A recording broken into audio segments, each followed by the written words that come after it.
Students, I hope आप सब अच्छे होंगे, खुश होंगे। मैं बार बार कहता हूँ आप खुश होंगे, वो इसलिए कहता हूँ कि खुश होना बहुत ज़रूरी है। जब आप खुश होंगे तभी किसी काम को अच्छे से कर पाएंगे। और सबसे ज़रूरी बात, अपनी पढ़ाई आप सिस्टमेटिकली हाईली फोकस्ड होके बहुत प्लानिंग के साथ कर रहे होंगे और वो बहुत ज़रूरी है आपके लिए। तो इसी नोट के साथ आज का डिस्कशन शुरू करते हैं। आज का वीडियो थोड़ा छोटा है क्योंकि टॉपिक थोड़ा छोटा है, राइट। तो मैंने जैसे लिखा है, तो today will discuss electric potential at a point due to an electric dipole. इससे पहले वाले लेक्चर में हमने डिस्कस किया था, हमने देखा था कि इलेक्ट्रिक डाइपोल की सराउंडिंग में इलेक्ट्रिक फील्ड कैसे फाइंड करते हैं। आज देखते हैं कि इलेक्ट्रिक डाइपोल की सराउंडिंग में किसी पॉइंट पे अगर इलेक्ट्रिक पोटेंशियल फाइंड करना है तो उसको कैसे करेंगे। तो उसके लिए मैं पहले तो आपको ये बता दूं कि अगर ये पॉइंट चार्ज है, कोई रेस्ट पे है, r डिस्टेंस पे इसका पोटेंशियल अगर फाइंड करूंगा यहाँ पर, तो उसका फॉर्मूला क्या होता है, 1/4πε0 Q/r। फिर आप 1/4πε0 को k से डिनोट कर लेते हैं, थोड़ा बड़ा कांस्टेंट है तो कॉम्पैक्ट फॉर्म में k लिख लेते हैं आप इसको। ये इलेक्ट्रिक पोटेंशियल का फॉर्मूला है, पॉइंट चार्ज एट रेस्ट के लिए एप्लीकेबल है। इलेक्ट्रिक पोटेंशियल स्केलर क्वांटिटी होती है, आप जानते हैं, इसलिए इसमें डायरेक्शन का कोई रोल नहीं है। लेकिन पॉजिटिव चार्ज का पोटेंशियल फाइंड करेंगे तो प्लस में लिखेंगे, नेगेटिव चार्ज का पोटेंशियल फाइंड करेंगे तो माइनस में लिखेंगे। प्लस माइनस के बारे में एक छोटी सी बात बता दूं, हालांकि आपको पता होगी, स्केलर क्वांटिटीज़ में जब प्लस या माइनस साइन लगाया जाता है तो वैल्यू के पॉइंट ऑफ व्यू से लगाया जाता है। स्केलर क्वांटिटीज़ के लिए प्लस माइनस साइन वैल्यू के हिसाब से लगाया जाता है, जबकि वेक्टर क्वांटिटीज़ में पॉजिटिव या नेगेटिव साइन डायरेक्शन के हिसाब से होता है। अगर मैं आपसे कहूँ कि प्लस न्यूटन फोर्स और -4 न्यूटन फोर्स, तो दोनों फोर्सेस इक्वल है वैल्यू के हिसाब से, डायरेक्शन उनकी अपोजिट है। तो यहाँ पे प्लस माइनस जो है वो डायरेक्शन के लिए है। लेकिन अगर मैं आपसे कहूँ +4 डिग्री सेल्सियस और -4 डिग्री सेल्सियस टेम्परेचर, तो दोनों टेम्परेचर में 8 डिग्री सेल्सियस का डिफरेंस है वैल्यू में। +4 डिग्री सेल्सियस जो टेम्परेचर है वो -4 से 8 डिग्री सेल्सियस ज़्यादा है। तो स्केलर क्वांटिटीज़ में प्लस माइनस साइन वैल्यू के हिसाब से लगाया जाता है। तो इलेक्ट्रिक पोटेंशियल एक स्केलर क्वांटिटी है, तो यहाँ पे पॉजिटिव पोटेंशियल का मतलब high, +4 volt means high potential, -4 volt means low potential, तो इसमें साइन लगेगा। इलेक्ट्रिक फील्ड जब आप फाइंड कर रहे थे तो वहाँ साइन नहीं लग रहा था। पॉजिटिव चार्ज का इलेक्ट्रिक फील्ड फाइंड करते हैं तब भी प्लस में लिखते हैं, नेगेटिव चार्ज का इलेक्ट्रिक फील्ड फाइंड करते हैं तब भी प्लस में लिखते हैं, लेकिन डायरेक्शन अपोजिट हो जाती है। इस बात का थोड़ा सा ध्यान रखें। अब क्योंकि इलेक्ट्रिक डाइपोल से रिलेटेड डिस्कशन आजकल चल रहा है, तो मैं इलेक्ट्रिक डाइपोल के बारे में रोज एक रिमाइंडर देता हूँ कि इलेक्ट्रिक डाइपोल क्या होता है। तो इलेक्ट्रिक डाइपोल एक सिस्टम है, equal and opposite point charges at rest separated by smallest possible distance। ऐसे सिस्टम को आप एक आइडियल इलेक्ट्रिक डाइपोल कहते हैं। तो इस इलेक्ट्रिक डाइपोल का पोटेंशियल फाइंड करना है। तो मान लीजिए कि ये इलेक्ट्रिक डाइपोल है, ये इसका नेगेटिव चार्ज है, ये इसका पॉजिटिव चार्ज है, दोनों चार्जेस वैल्यू में सेम है, नेचर में अपोजिट है। लेंथ आप इसका 2L लेते हैं, कई बार हाफ करना पड़ता है। सेंटर जो है वो इसका रेफरेंस पॉइंट माना जाता है, ये इसका रेफरेंस पॉइंट है। रेफरेंस पॉइंट का मतलब है कि किसी भी पॉइंट का डिस्टेंस डाइपोल से लेना हो तो यहीं से लेंगे। मान लो ये कोई पॉइंट है और इसका डिस्टेंस मुझे डाइपोल से देखना है तो रेफरेंस पॉइंट से डिस्टेंस लूँगा। और ये इसके डाइपोल मोमेंट का डायरेक्शन है, negative to positive. Conventional direction होता है डाइपोल मोमेंट का, नेगेटिव टू पॉजिटिव। और फार्मूला भी मैं आपको एक रिमाइंडर दे देता हूँ, चार्ज इनटू सेपरेशन, ये इसका फार्मूला होता है। तो ये डाइपोल के बारे में छोटा सा रिमाइंडर। हालांकि इलेक्ट्रिक डाइपोल से रिलेटेड एक पूरा वीडियो आपको मैं बना के दूंगा, राइट। तो ये इलेक्ट्रिक डाइपोल है। अब इसकी सराउंडिंग में इलेक्ट्रिक पोटेंशियल हमको फाइंड करना है। तो हम स्पेसिफिक पॉइंट्स पे भी फाइंड करना सीखेंगे और जनरल पोजीशन पे फाइंड करना भी सीखेंगे, राइट। तो पहले देखते हैं कि electric potential due to an electric dipole specific position अगर है तो केस नंबर 1। तो पहला केस, तो केस 1 है आपका कि electric potential at a point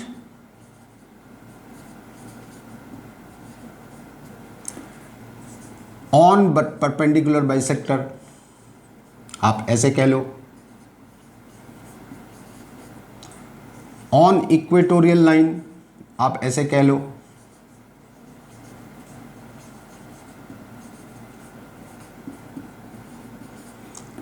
broad side on, ऐसे कह लो, एक ही बात है कि ये डाइपोल है, ठीक है, dipole moment, reference point, perpendicular bisector. अब इसको आप परपेंडिकुलर बाइसेक्टर भी कह सकते हैं, इक्वेटोरियल लाइन भी कहते हैं, और ब्रॉड साइड ऑन लोकेशन भी कहते हैं कि मान लो यहाँ आपको बैठा दें और यहाँ से अगर आप डाइपोल को देखेंगे तो पूरा डाइपोल आपको दिखाई देगा। ब्रॉड साइड ऑन एक ही बात है।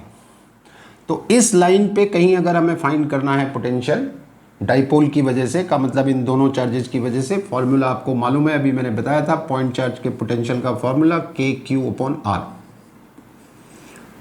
तो इस फॉर्मूले को यूज करेंगे। तो मेरे पास 2 पॉइंट चार्जेज हैं यहाँ पे, और डाइपोल के केस में ऊपर से एडवांटेज ये है कि ये दोनों चार्जेज सेम है मतलब वैल्यू सेम है, अपोजिट तो है, वैल्यू में सेम है। पोटेंशियल आपका चार्ज और डिस्टेंस पे डिपेंड कर रहा है, राइट।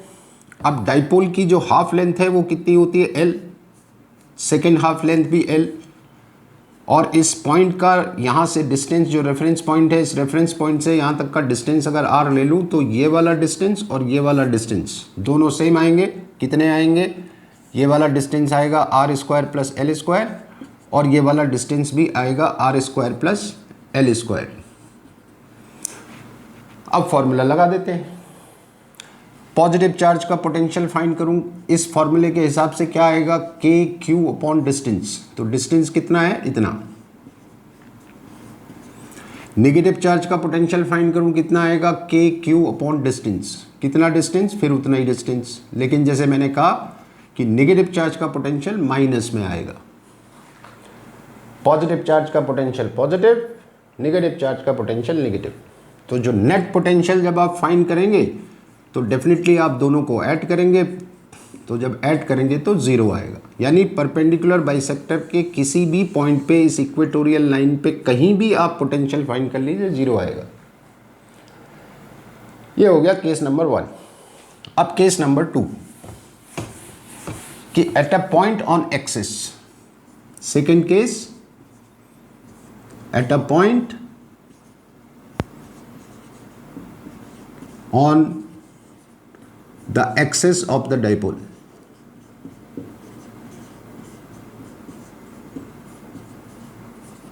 अब अगर ये डाइपोल है, राइट,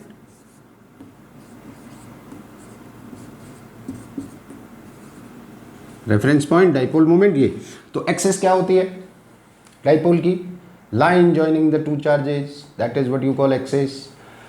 तो ये डाइपोल है, तो ये जो लाइन जा रही है दोनों चार्जेज को ज्वाइन करते हुए, ये डाइपोल की एक्सिस है, और ये पॉइंट आपका एक्सिस पे यहाँ कहीं पर है, मान लीजिए यहाँ है या यहाँ है या यहाँ है, कहीं भी। Method will remain same, formula will also remain same, values definitely different आएंगी।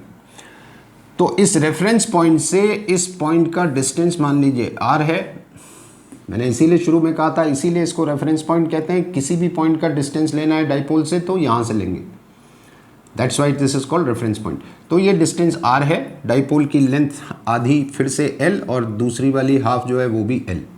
फार्मूला सामने लिखा हुआ है। पॉजिटिव चार्ज का पोटेंशियल यहाँ पे फाइंड करूँ, potential due to positive charge, तो इस फॉर्मूले के हिसाब से आएगा KQ/, ये वाला डिस्टेंस। अब ये डिस्टेंस होगा R - L, ये वाला, तो ये आएगा R - L। नेगेटिव चार्ज का पोटेंशियल फाइंड करूं तो ये आएगा के क्यू अपॉन ये वाला डिस्टेंस, तो ये हो जाएगा R plus L, right. Net potential आप फाइंड करेंगे तो डेफिनेटली आप तो ऐड ही करेंगे P positive plus P negative, लेकिन इस निगेटिव, अब ये निगेटिव चार्ज का पोटेंशियल तो ये माइनस में आएगा, पॉजिटिव चार्ज का पोटेंशियल प्लस में, निगेटिव चार्ज का पोटेंशियल माइनस में। अब यहाँ तो आप ऐड ही करेंगे, लेकिन जब आप वैल्यूज़ रिप्लेस करेंगे, अब ये दोनों वैल्यूज़ अगर मैं यहाँ रिप्लेस करूँ तो k कॉमन आ जाएगा, q कॉमन आ जाएगा, ब्रैकेट में आपके पास आएगा 1 upon R minus L negative of 1 upon R plus L, ठीक है। इस ब्रैकेट को मैं आपके लिए सॉल्व बिल्कुल नहीं करने वाला हूँ, इस पर टाइम वेस्ट नहीं करूँगा, इतनी कैलकुलेशन आप कर सकते हैं, क्लास 12 में पढ़ते हैं, इसलिए मैं इसमें टाइम वेस्ट नहीं करने वाला हूँ।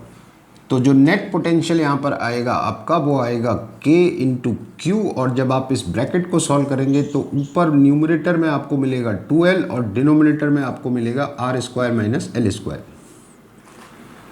डाइपोल मोमेंट का फॉर्मूला अभी मैंने बताया था q इंटू 2l होता है, तो q इंटू 2l को हम p से रिप्लेस कर देंगे तो आपका नेट पोटेंशियल हो जाएगा k into P upon R square minus L square.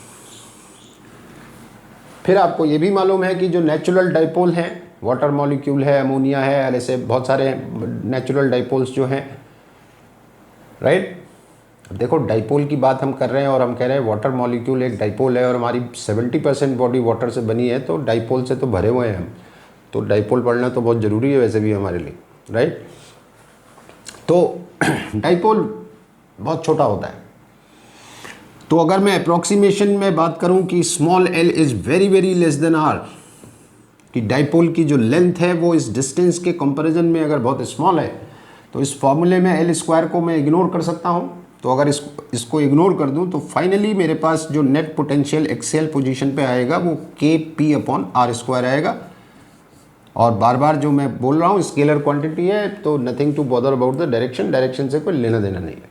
तो परपेंडिकुलर बाइसेक्टर पे आया 0 और एक्सियल पोजीशन पे ये आया। अब जनरल पोजीशन पे फाइंड कर लेते हैं। ये तो स्पेसिफिक पोजीशंस थी, परपेंडिकुलर बाइसेक्टर या एक्सिस जो था वो स्पेसिफिक थी। तो लास्ट केस नंबर 3 अगर इसको मैं बोल दूं तो at a general point, at a general point, कि अगर ये डाइपोल है, ये डाइपोल मोमेंट है, रेफरेंस पॉइंट है, और रेफरेंस पॉइंट से मान लीजिए ये है पॉइंट। अब ये कोई स्पेसिफिक पॉइंट है, ये कोई स्पेसिफिक पोजीशन नहीं है, सॉरी, ये एक जनरल पॉइंट है, कहीं भी, कोई ज़रूरी नहीं यहाँ यहाँ हो, यहाँ हो, यहाँ कहीं कहीं भी हो। एंड दिस एंगल इज से थीटा। और पहले वाले रिजल्ट में लिख देता हूँ, परपेंडिकुलर बाइसेक्टर पे पोटेंशियल आपका 0 आया था और एक्सियल पोजीशन पे आपका पोटेंशियल आया था k into P upon R square. अब क्या करना है, तो आप इस डाइपोल मोमेंट के दो कंपोनेंट ले लीजिए। एक कंपोनेंट इधर आएगा, ये आएगा p cos थीटा, एक कंपोनेंट इधर आएगा, ये आएगा p sin थीटा। क्लास 11 का रिमाइंडर दे देता हूँ कि अगर ये वेक्टर है a, ये एंगल थीटा है, तो ये वाला कंपोनेंट a cos थीटा, जिनको नहीं मालूम है, जिनको मालूम है उन तो ठीक है, ये a sin थीटा। तो एंगल के साथ वाला cos में आता है और दूसरा वाला साइन में आता है, तो वही मैंने किया है यहाँ पे। तो एंगल के साथ वाला cos में और दूसरा साइन में। अब आप इस p को भूल जाओ, अब आप इनको देखो और आप ये मान के चलो कि एक नहीं दो डाइपोल हैं। एक डाइपोल जिसका dipole moment p sin theta ये वाला, और दूसरा डाइपोल जिसका dipole moment p cos theta ये वाला, दो डाइपोल हैं।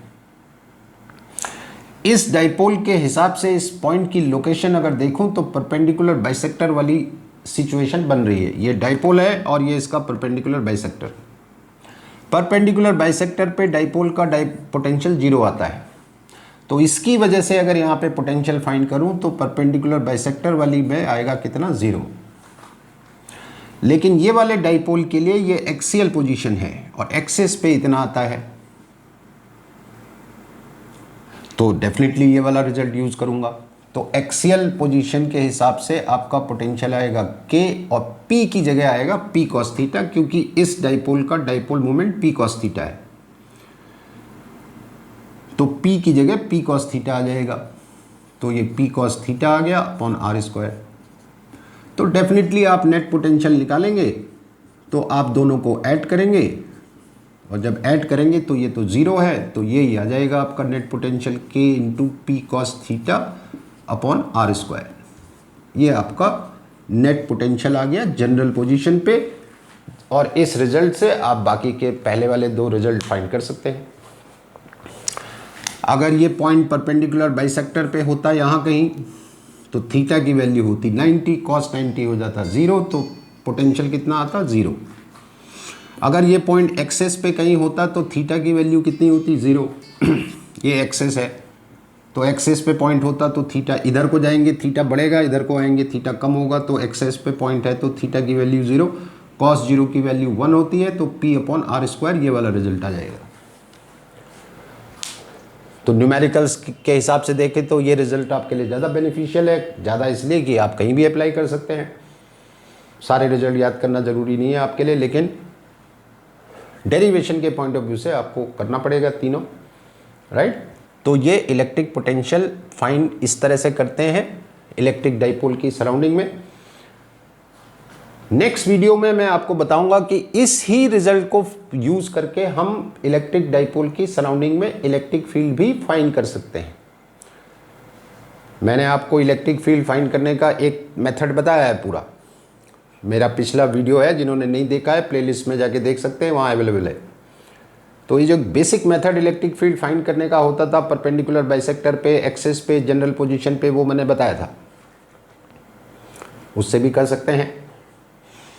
इस रिजल्ट को यूज करके भी आप इलेक्ट्रिक फील्ड फाइंड कर सकते हैं, ये दूसरा मेथड हो जाएगा।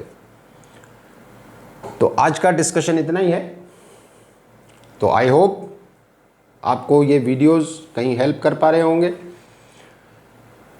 अच्छे लग रहे हैं कि नहीं लग रहे हैं आप कमेंट दीजिएगा मेरे को, या इसमें आपको कोई गड़बड़ लगती है, कहीं पे आपको लगता है कि कुछ कमी है या मुझे कुछ और ऐड करना चाहिए, तो वो भी आप मुझे कमेंट में लिख के दे सकते हैं।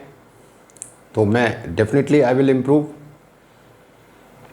अपनी क्वेरीज आप डेफिनेटली। और मैं अभी बहुत वेरी सून मैं लाइव क्लासेस शुरू करने वाला हूँ, आपको मैं रिमाइंडर दे दूंगा डिस्क्रिप्शन में जब भी होगा। You can join me so that कि लाइव इंटरेक्शन में आप अपना क्वेरीज मुझसे डिस्कस कर सकें, क्योंकि ये तो वन वे ट्रैफिक जा रहा है। तो लाइव में आप भी इंटरेक्ट मुझसे कर पाएंगे, अपनी क्वेरीज को आप डिस्कस कर पाएंगे। तो very soon I will start live classes also. Date and time मैं आपको दे दूंगा डिस्क्रिप्शन में, आप ज्वाइन कर सकते हैं उन क्लासेस को, राइट। तो this is all about today's discussion. Thank you very much. Best of luck.